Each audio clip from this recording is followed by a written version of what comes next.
ही बाभूळ का तोडली? शेतकऱ्यानं व्यापाऱ्याला सवाल केला. तुमच्या भावाने ती मला विकली म्हणून मी ती तोडली. बाभूळ माझ्या शेतात होती, त्यामुळे तुला नियमाने मोबदला मला द्यावा लागेल, शेतकऱ्याने सांगितले. व्यापाऱ्यालाही कळून चुकले. मोबदला शेतकऱ्याला देणे भाग आहे. त्यानुसार त्याने बाभळीचे पैसे त्यांना सोपवले. पण शेतकऱ्याने मात्र त्यातील अर्धे पैसे आपल्या भावाला दिले. हे बघून छोट्या मुलाने शेतकऱ्याला सवाल केला. तात्या, बाभूळ आपली कापली गेली, मग अर्धे पैसे बापूला का दिले? त्यावर शेतकऱ्याने प्रतिप्रश्न केला. आता कापलेली बाभूळ जेव्हा शेतात शाबूत होती तेव्हा त्या बाभळीची सावली कुठे पडायची? बापूच्या शेतात, मुलाने उत्तर दिले. शेतकऱ्याने पुन्हा विचारले. त्या घनदाट सावलीमुळे बापूचे पीक वाढायचे नाही, म्हणजे त्याचे नुकसान व्हायचे की नाही? मुलाने होकारार्थी उत्तर देताच शेतकरी म्हणाला, म्हणूनच बापू भरपाईचा हकदार आहे, कारण बाभूळ आपल्या हद्दीत असली तरी तिच्या सावलीमुळे नुकसान त्याचेही झाले आहे. या उत्तरातून पारदर्शकता कशी जपायची हा खूप मोठा धडा तो मुलगा शिकला. या गोष्टीतील शेतकरी म्हणजे स्वर्गीय हरिभाऊ मुंढे आणि तो छोटा मुलगा म्हणजे IAS अधिकारी माननीय तुकाराम मुंढे सर. बेधडक आणि प्रामाणिकपणे काम करण्याच्या शैलीमुळे संपूर्ण महाराष्ट्रात सध्या एका नावाची प्रचंड चर्चा होताना दिसते, ते म्हणजे माननीय तुकाराम मुंढे सर. एक अधिकारी म्हणून त्यांच्याबद्दल आपण रोजच काही ना काही ऐकत किंवा पाहत असतो. कुणालाही न घाबरता जनहितासाठी प्रामाणिकपणे झटणारे हे अधिकारी नेमके माणूस म्हणून कसे आहेत याची उत्सुकता आज प्रत्येकालाच आहे. आणि याच उत्सुकतेचं समाधान करणारं एक पुस्तक बाजारात आलेलं आहे. व्हिडिओच्या सुरुवातीला जी गोष्ट तुम्ही ऐकली ती गोष्ट त्याच पुस्तकातील आहे. ती गोष्ट म्हणजे या पुस्तकातील फक्त एक किस्सा आहे, कारण असे आणि याहून अनेक अर्थपूर्ण, संघर्षमय, प्रेरणादायी आणि नैतिक मूल्यांची आठवण करून देणारं हे पुस्तक आहे.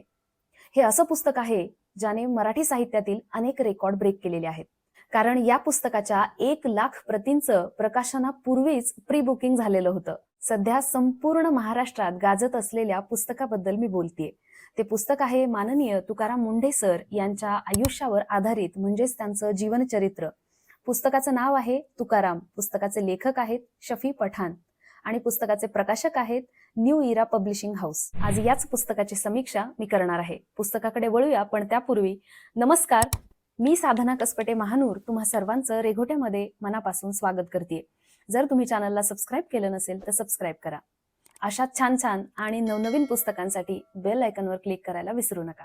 हे पुस्तक म्हणजे माननीय तुकाराम मुंढे सर यांच्या बालपणापासून ते अधिकारी म्हणून कामावर रुजू होईपर्यंतचा डोळ्यात पाणी आणणारा प्रवास सांगणारं पुस्तक आहे. कारण अत्यंत हलाखीच्या परिस्थितीत जगणाऱ्या शेतकरी कुटुंबात जन्म घेतलेल्या या मुलाला IAS या पदापर्यंत झेप घेण्यासाठी प्रचंड कष्ट घ्यावे लागले, उपासमार सोसावी लागली, अनेक अपमान झेलावे लागले, अनेक अपयशांना सामोरं जावं लागलं, पण त्यांनी कधीच हार मानली नाही. आई वडिलांनी दिलेले भक्कम संस्कार, भावाने दाखवलेलं स्वप्न, मार्ग आणि त्यांच्यावर ठेवलेला विश्वास सार्थकी ठरवण्यासाठी शिक्षणाचं महत्त्व ओळखून तुकाराम यांनी अक्षरशः जिद्दपणाला लावली. ज्या वयात लहान मुलं हातात खेळणी पकडतात त्या वयात तुकाराम यांनी शेतातील नांगर पकडला होता. ज्या वयात मुलं मैदानी खेळ खेळून दमतात त्या वयात मात्र तुकाराम शेतात काम करून दमून जायचे. उन्हाळ्याच्या सुट्ट्यात साधारणतः सगळीच मुलं मामाच्या गावी किंवा फिरायला जातात, पण तुकाराम मात्र शेतात जायचे. कारण शाळा नाही म्हणजे अभ्यास नाही, म्हणजे रिकामा वेळ जास्त असतो, तर तो सत्कारणी लावायचा कसा, तर आई वडिलांची मदत करून. मग त्यावेळी ते शेतातील मातीचे ढेकळं फोडणं असेल, शेतात नांगरणं असेल, अशी सगळी कामं करायचे. शरीर जाळणारे ऊन, हाडं गोठवणारी थंडी आणि कडाक्याचा वारा सोसत त्यांचे जगण्याचे प्रयत्न सुरूच होते. हलाखीच्या परिस्थितीमुळे 8वी ते 10वी पर्यंत त्यांच्या पायात चप्पल नव्हती. परिणामी पायात काटे रुतायचे, जखमा व्हायच्या. पण त्यांनी कधीच आई वडिलांकडे मला चप्पल घेऊन द्या असा हट्ट केला नाही, कारण त्यांच्या वयाच्या मानाने त्यांच्याकडे असलेला समजूतदारपणा. अखेर काही दिवसानंतर वडिलांनी प्रचंड काटकसर करून तुकाराम यांना पहिली चप्पल आणून दिली.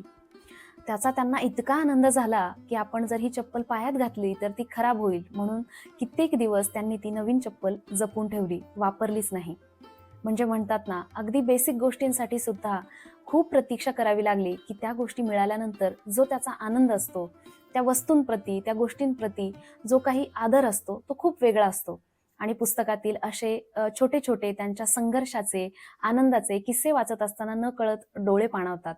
तुकाराम मुंढे यांच्या संघर्षमय यशाची कथा ही एखाद्या ब्लॉकबस्टर चित्रपटाला शोभावी इतकी रोमांचक आहे. त्यांच्या या यशाच्या कथेमध्ये सगळ्यात मोठा वाटा जर कुणाचा असेल तर तो म्हणजे त्यांचे मोठे बंधू माननीय अशोक मुंढे सर. तुकाराम यांनी शिकावं, कलेक्टर व्हावं ही त्यांची इच्छा होती. वडिलांसोबत भांडून ते त्यांना औरंगाबादला शिकण्यासाठी घेऊन गेले. परिस्थिती हलाखीची असल्यामुळे जेवण मिळायचंच नाही, त्यामुळे 15-15 दिवस फक्त केळी किंवा फरसाण खाऊन दोघाही भावांनी दिवस काढले. तुकारामला अधूनमधून तरी का होईना पण एक वेळचं पूर्ण जेवण मिळावं म्हणून अशोक मुंढे स्वतः उपाशी राहायचे. संघर्ष, उपासमार, दुःख सगळं गिळून दोघेही आपापल्या ध्येयांप्रती सतत प्रयत्न करत राहायचे. परिस्थिती कितीही बिकट असली तरीही त्यावर पाय रोवून उभं राहण्याची त्यांची चिवट जिद्द खूप काही शिकवून जाण्यासारखी आहे. पुस्तक वाचत असताना अनेक गोष्टी प्रकर्षाने जाणवत राहतात. त्या म्हणजे आई वडिलांचे भक्कम संस्कार, त्यामुळे घरात असलेला एकोपा, भावाभावांमध्ये असलेलं प्रेम, एकमेकांबद्दलची काळजी, आदर, एकमेकांचं भलं करण्याची जी त्यांची वृत्ती आहे ती खरंच वाखाणण्याजोगी आहे. पुस्तक वाचत असताना त्यांचा संघर्ष, दुःख आणि अनिश्चित प्रतीक्षा हे सगळं पाहत असताना कुठेतरी आपल्याला आपलं दुःख छोटं वाटायला लागतं. त्यांच्या अपयशाची मालिका वाचत असताना वाचक म्हणून आपणच हतबल होतो. असं वाटतं की अरे बापरे, यांच्या वाट्याला अजून किती संघर्ष आहे. पण थांबतील ते तुकाराम कसले. अपयश असो की कामावर रुजू झाल्यानंतर त्यांचं मनोबल तोडू पाहणाऱ्या वाईट घटना असोत, ते कशालाच डगमगले नाहीत. उलट प्रत्येक कठीण प्रसंगात त्यांनी अत्यंत महत्वाची गोष्ट केली, ती म्हणजे महापुरुषांचे विचार डोळ्यासमोर ठेवले. आयुष्यातल्या कुठल्याही कठीण प्रसंगी काय निर्णय घ्यावा हा जर प्रश्न त्यांना पडत असेल तर त्याचं उत्तर त्यांनी महापुरुषांच्या विचारातून शोधण्याचा प्रयत्न केलेला आहे. म्हणजे डॉक्टर बाबासाहेब आंबेडकर असतील, संत तुकाराम महाराज असतील, श्री छत्रपती शिवाजी महाराज किंवा टिळक असतील, नेल्सन मंडेला असतील, डॉक्टर APJ अब्दुल कलाम असतील, या सर्वांचे जे महत्वाचे विचार आहेत किंवा अभंग आहेत हे समोर ठेवायचे आणि यांच्या प्रश्नाचं उत्तर त्यांच्या विचारातून शोधण्याचा त्यांनी प्रयत्न केलेला आहे आणि त्याचा त्यांना फायदा सुद्धा झालेला आहे. आज आपल्याला जे तुकाराम मुंढे दिसतात त्यांचा पाया हा अशा संत विचारांनी घडलेला आहे. कदाचित म्हणूनच आजच्या या कलियुगाच्या काळातही त्यांचं काम मात्र सूर्यासारखं प्रकाशमान आहे. महान व्यक्तींचे पुतळे उभारण्यापेक्षा त्यांचे विचार जर प्रत्यक्ष अंमलात आणले तर काय होऊ शकतं याचं ज्वलंत उदाहरण म्हणजे तुकाराम. त्यांची ही सवय सर्वांनी आदर्श म्हणून घेण्यासारखी आहे. प्रत्येक विद्यार्थी शाळा, कॉलेज, MPSC, UPSC किंवा इतर कुठल्याही परीक्षेची तयारी करणाऱ्या प्रत्येक विद्यार्थ्याने हे पुस्तक वाचायलाच हवं. त्याच सोबत अशी प्रत्येक व्यक्ती ज्याचं स्वप्न खूप मोठं आहे पण त्यांना असं वाटतं की आता आपल्या वाट्याला फक्त संघर्षच येतोय, आपलं नशीबच वाईट आहे, आपल्यासोबत काही चांगलं होऊच शकत नाही किंवा आता माझं काही चांगलं होणारच नाही, असं ज्या ज्या व्यक्तीला वाटतं, ज्यांच्या मनात आता खूप निगेटिव्हिटी साठलेली आहे आणि त्यांना प्रेरणा हवी आहे, अशा प्रत्येकाने हे पुस्तक आवर्जून वाचलंच पाहिजे.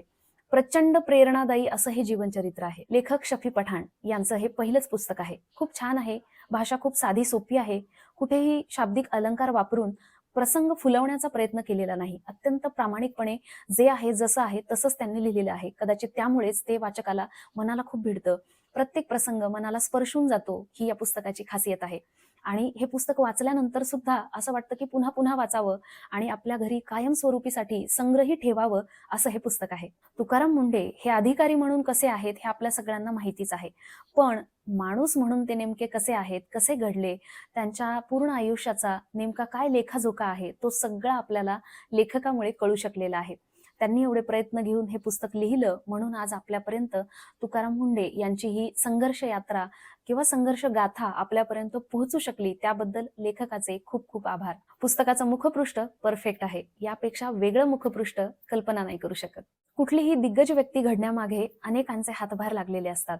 आजच्या काळातील हे तुकाराम घडण्यासाठी त्यांचे आई वडील व त्यांचे संस्कार, भाऊंनी दाखवलेली दिशा व मार्ग, वहिनीची मोलाची साथ, वेळोवेळी मदत करणारे आणि मार्गदर्शन करणारे गुरु, मित्र, सहकारी आणि अनेक हितचिंतक आणि त्यांच्या स्वतःची कधीही हार न मानण्याची जिद्द, अशा अनेक गोष्टींचा हातभार यासाठी लागलेला आहे. प्रशासकीय सेवेतील पद हे फक्त सत्ता उपभोगण्याचे स्थान नसून जनसेवेची खूप मोठी संधी आहे असं मानून अतिशय तत्वनिष्ठतेने काम करणारे तुकाराम मुंढे समाजासाठी आदर्श आहेत. प्रामाणिकपणे काम करत असताना त्यांच्या वाट्याला येणारे गुप्त शत्रू, त्रास देण्यासाठी विरोधात रचले जाणारे कट, सततच्या होणाऱ्या बदल्या यांपैकी कशालाही न घाबरता, उदास न होता, जीव धोक्यात घालून समाजासाठी, समाजात बदल घडवू पाहणाऱ्या या अधिकाऱ्यास जनतेने साथ दिली पाहिजे.